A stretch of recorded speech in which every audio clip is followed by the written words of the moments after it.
Hey, it's Patti Scharf, CPA and co-founder of Catching Clouds, the leader in e-commerce accounting. Welcome back to Saturday's Slowdown. Saturdays, I like to remind you all to take a step back and start thinking strategically about your business and not just get all washed away in the day-to-day operations of working in your business.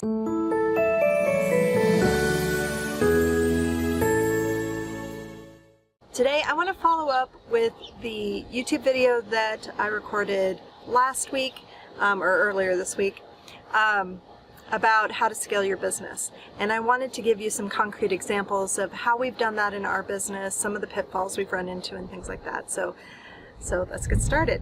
There are really two ways that you can help scale your business, and your business does need help to scale. You need two things. One is going to be technology, the other is going to be people. You can have a different combination of those, maybe all technology, usually not all people, but maybe sometimes, usually both. Okay, so some of the technology that we use to help scale our business, one has to be Xero. It's the base of everything we do. Another one, and this is the one that I remember from early on, I think it was 2014. We were using a payroll tool, a do-it-yourself payroll tool that I just won't name because we don't use it anymore. And no need to beat them when they're down. But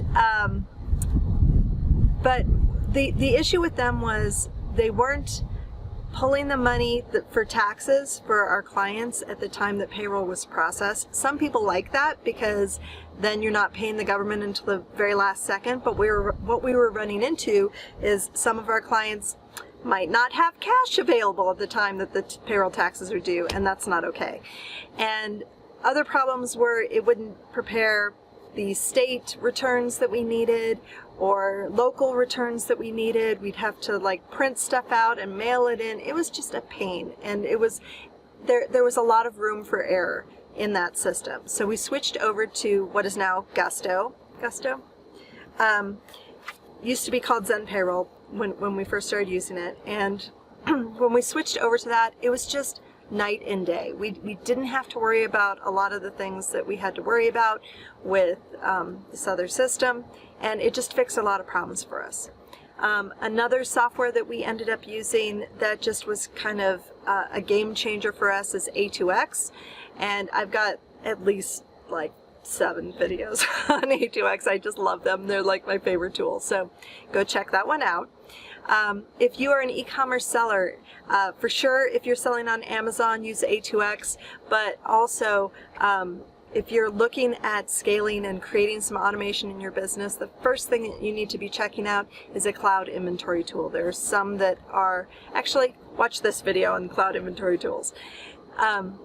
The next thing you need to be looking at is sales tax. The Supreme Court just passed a ruling that's making it harder for e-commerce sellers.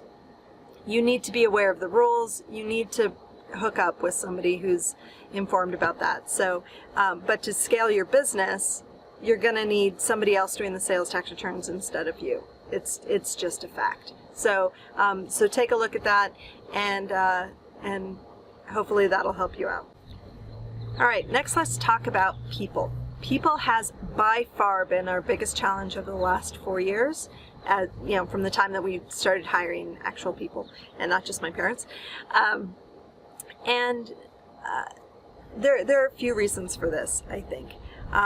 Part of it, so let me start this by saying that over and over I hear people saying that it is so hard to find good people.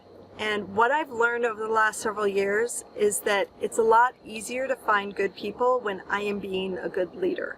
So when I am giving them the resources they need to be able to do their job, when I am setting really clear expectations, when I am training them properly so that they know exactly what's expected of them, so that they can do the job.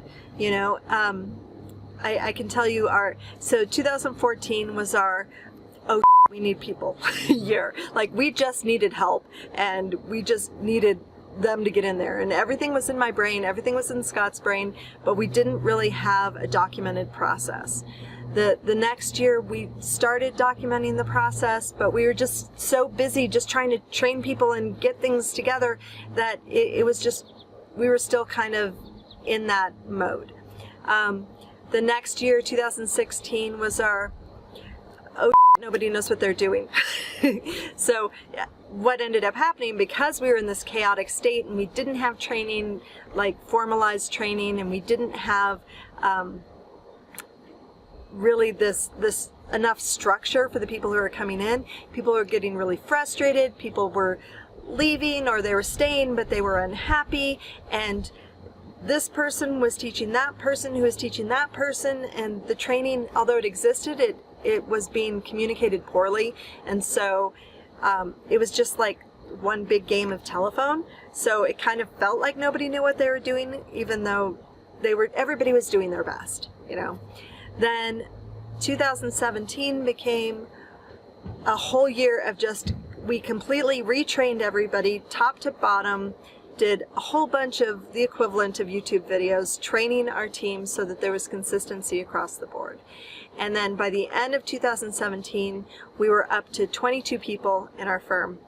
And we realized, oh, we have the wrong people in our firm. And not all the wrong, we just had a few of the wrong people. For the most part, we had great people, but because we were so clear about what our firm was, how we approached things, how we handled this, that, or the other thing, the ones who didn't fit really kind of stuck out like a sore thumb.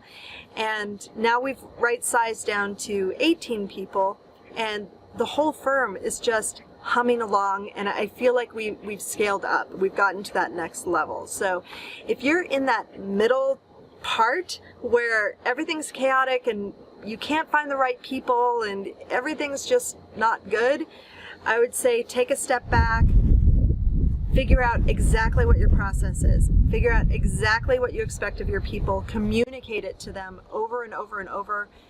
Like, don't hound them. Like, you know, people don't like to be micromanaged, but you know, give them the tools that they need to be effective, and your whole company will scale up the way you want it. So I hope you found this video helpful. If you did, please like, comment, and share. If you haven't already, please subscribe, and I'll catch you later.